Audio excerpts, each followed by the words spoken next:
hit record and go, my friend. Welcome to the. Oh my God! Wait. We're on the wrong chat. No, keep this in. I almost did the old intro. You've heard my voice before.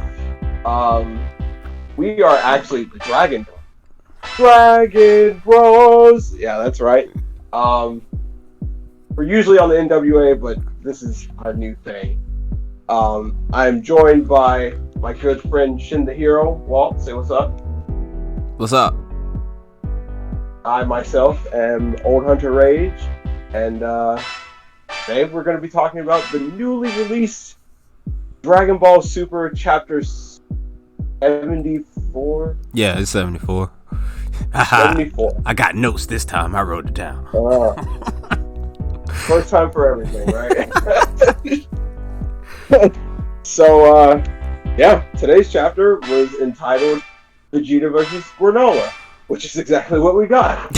And it, before we start getting into the nitty gritty, did you enjoy the chapter? I'm not gonna lie, this chapter didn't disappoint. Like the last chapter also didn't disappoint either, besides some things that we'll probably get into later down in another video. But we're talking about this chapter now. I really enjoyed this chapter. This was nice. This was like classic Vegeta, almost like Saiyan Saga, early Frieza Saga Vegeta, like loving the thrill of battle and all that jazz. And like he says it in towards the end. He was like, man, there's no planet to save, nobody I gotta protect or anything like that. I can just be myself, a full-blooded Saiyan. It was nice to see him like that again. We were talking about. It's funny because we were talking about how Vegeta's like aura in particular has changed. You know, now it's white and everything. And I was like, damn, I miss purple aura Vegeta. And there he is. Not evil, but he's just like, you know, this dude likes to fight, and we finally get to see that side of him again. And it's been, I don't know how long it's been. It's been a long time. He said it's like, man, it's been ages since I felt like this. Thank you, Granola, at least for this. But yeah, so what was your favorite part of the chapter? Oh, the favorite part? I think because like throughout this whole chapter and stuff like that, Vegeta didn't necessarily see the fight with Goku, so he was more being Batman over there in the ruins and everything in the previous chapter, so he didn't necessarily see. But like, I like the roles reversed, because normally Vegeta is normally the first one to fight. Even in the last saga, in the Moro arc, when Goku showed up first and everything, and then Vegeta showed up. So I'm liking how they're kind of subverting things. But I would probably have to say my favorite part of it was when Vegeta, like throughout this whole chapter, he's shit talking this man Granola for one, and he's goading him like how Granola kind of not necessarily goaded Goku, but he used more of a tactician mindset when he fought Goku versus what Vegeta is doing, which I always feel like Vegeta was the better tactician. I feel like Goku's the better fighter, but right. Vegeta's the better tactician. And like I'm keep going off of thing, but my favorite part is when Vegeta basically had at that tidbit where Vegeta was talking about where he was like, man, thank you for helping me realize my suspicions, like, because Vegeta acknowledged that this man is ridiculously strong for no reason. He realized that, but he he also says is like he realized like he just got this power, like Granola just got this power, and he realized that he basically green behind the ears. He ain't experienced fighter, and Vegeta was playing with that. Like when he says was like when he talking about the whole strongest thing, he was like tidbit second strongest rankings and all that junk. It's all good, but they only reflect a moment in time. Once that moment pass, it's nothing but history. And he was like, for instance, for me, I'm already stronger than I was a few minutes ago. And I was like, oh no, man, you being a little cocky right there. But like his whole monologue right there when he was talking to Granola, trying to teach this young buck some things. He was trying to teach him. And like he's basically I really liked that. I really liked how they showed Vegeta character like that. Like using his mind, not only his fist, basically. Like he's figuring out where Goku, on the other hand, like Goku was mainly focused on the fight. Like he was focused on the fight. That was it. Like he wasn't trying to outsmart the opponent or anything like that. He just wanted a good fight because Granola was strong. He wanted to fight a strong guy there. And in a sense, he got that. Vegeta, on the other hand, yeah, he's fighting a strong character and all that, a strong fight person like that and everything like that. But at the same time, he's using his mind more than his fists. If that makes any sense. Yeah, that makes sense. I dig it. Yeah, because one of my favorite parts is actually from that little moment where Granola shoots something at Vegeta, and Vegeta dodges it, and it blows up the little city behind him. And he's like, oh, so you're going to start blowing up the last remnants of your own kind? That's not that's not really careful of you, Granola. It's like, damn, Vegeta. Yeah. Right there was like, that was dick Vegeta right there, man.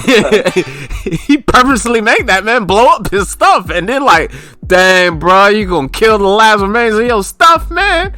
Dang. You must not really careful. And it's one of the weirdest things was like, I saw a moment in this chapter that I've never seen in this show, and that I've only ever seen in like martial arts movies.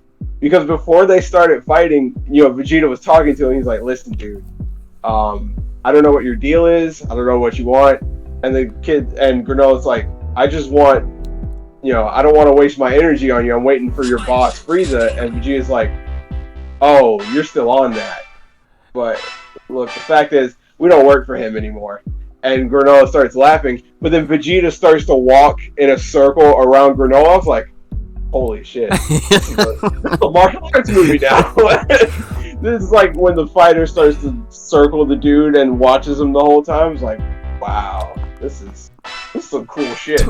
To piggyback on that, when you mentioned that, where Vegeta like straight up told him like, dog, Frieza's more like an enemy than a friend than to us. And then like Granola, like in this chapter, Granola has Granola's smart, don't get me wrong, but like he's questionably showing some dumb stuff in this chapter. For instance, like Vegeta told him that, and then he was like, I don't believe you. And then Vegeta also told him, he was like, man, let me tell you this. I was a child when your race was destroyed and everything, so I ain't got nothing to do with that. And then that man Granola was like, nah, dog, I'm gonna take revenge on all Saiyans. And I'm just like, but why though? Like that makes no sense. Even Granola's homie, Oatmeal was like, I think he telling the truth. And that man, Granola's like, shut up, nigga. Nobody asked you. I don't want to hear that. Shut up. Vegeta said, alright, cool. Then let's just do this. And they started fighting, and boy, It was bizarre to watch this because it was one of those. You remember we were talking about how Vegeta's fights are cool because most of the time he's in control, and you get to watch him like kind of show off during a fight, like the way he did against Broly and stuff. But this one, it looked a lot like a Goku fight because he was taking a lot of hits. It was like a lot of back and forth. I'll tell you one thing: Vegeta can tank hits. Like we saw that in Saiyan Saga. Vegeta can tank some stuff. When Granola did his little key bow and arrow thing we never seen before. Oh, yeah, I'm gonna draw that, by the way. That was dope. When he did that and Vegeta kind of like, blocked it, like I was like, this is a man who took a spirit bomb to the face. So yep. Yeah, and a 10-ton gorilla monkey thing falling on him naked. So like, yeah, man, I mean, yeah, I think he can take that. He's good. He was sitting there and he was like grinning, underwater and shit. There was so much underwater stuff in this. Yeah. Like Vegeta swimming through the river and crap. This chapter was a lot of fun to read and look at. Yeah, Torotaru art he's steadily improving. He is changing. That's something I started noticing because like I think in Dragon Ball art the main thing you start realizing when an artist starts to change is they start drawing muscles differently, and he's doing muscles like a lot differently now because they look, I don't know, somewhat natural but still Dragon Ball like. I feel like he started off trying to mimic Toriyama, and he's now kind of coming into his own thing. It's still the Dragon Ball stuff that we know, art style and everything, but I feel like he's kind of making his own right now. Because these last couple of chapters, they don't feel like Toriyama drew these. And don't get me wrong, Toriyama can draw and all that, but like I feel like this man Torotaru is coming into his own, and he might actually become better than Toriyama. I feel like he will. I can already kind of see it, but I can't wait to see what else he does. I just want to see like what else he can do. I mean, he already did fantastic with like the Moro arc, and like as silly as it was, Goku's like kaiju form thing they had going on, that was dope. But of course, the biggest part of this chapter, like we said, was going to come right at the very end. Yeah. And what Vegeta was standing there. Let's put a pin on that one real quick, though, because let's go back to where when Granola shoots his little. This is why I think Granola is like he straight up became a pay-to-win character at this point. When he was about to shoot his little bow and arrow thing, he told Oatmeal in his, because one, we ain't even seen Oatmeal yet. He's still just talking over his little scouter eye thing. And he told Oatmeal, give me aim assist. And I'm like, and Oatmeal was like, Roger. And I'm like half thinking, is Oatmeal a person or is Oatmeal a AI? I thought Oatmeal was an AI. Really? Yeah. I wasn't the only one on this. Because he like way early on, like around the second chapter that we actually see Granola for the first time. Yeah. He's talking to his ship, and he calls the ship Oatmeal. So I didn't catch that. I know he was talking to Oatmeal, but I didn't catch he was like actually talking to. I thought like it was like on the radio, and he was on speakerphone or something like that, and he was talking to Oatmeal. No, I'm pretty sure Oatmeal is like his Jarvis kind of thing. well, that makes sense then. All right. And then like after that point, like Goku, he kind of wakes up. We forgot Goku woke up, and then like Goku has one of the funniest lines too. Like when Vegeta and Granola are flying over him and everything, and Goku was like, Vegeta has entered the fight, like a real like a fighting game or something, man. Like he was straight up like Vegeta entered the fight. I don't know why he was so surprised about it. Like, it's not like he was the only person that showed up. Yeah. It's like that man Granola hit him so hard he forgot Vegeta was there. He forgot where he was. Plus, like, I love that moment of when Goku wakes up and he tries to move and like forgets he's got a giant hole in his chest. He's like, oh my God. Like, oh, well, you're not going anywhere, Goku. That's like one of those moments in like in Civil War when I was like, you're done, kid. You're done. It's like, get up. No, I'm done.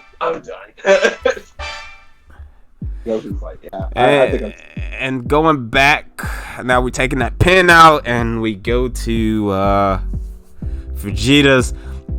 I honestly cannot wait until it's animated, because like his little fiery electric wild looking key thing when he started to transform, basically. I think this whole Hakai energy thing, I think it's just another technique, like Ultra Instinct is.